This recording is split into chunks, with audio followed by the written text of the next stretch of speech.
Friends, నేనైతే నిమ్మకాయ పులిహోర చేస్తున్నాను.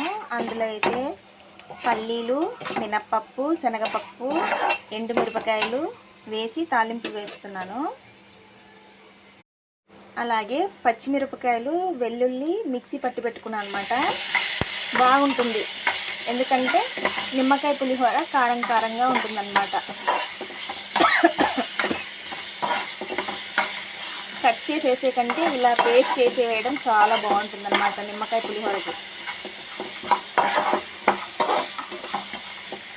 అలాగే పసుపు తగినంత, అలాగే 2 నిమ్మకాయ రసం తీసుకుందాం. ఇదిగోండి ఫ్రెండ్స్, నిమ్మరసం.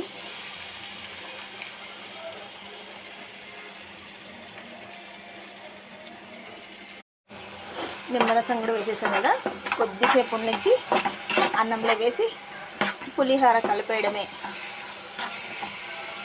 ఇప్పుడు రైస్ వేసి కలుపుకుందాం.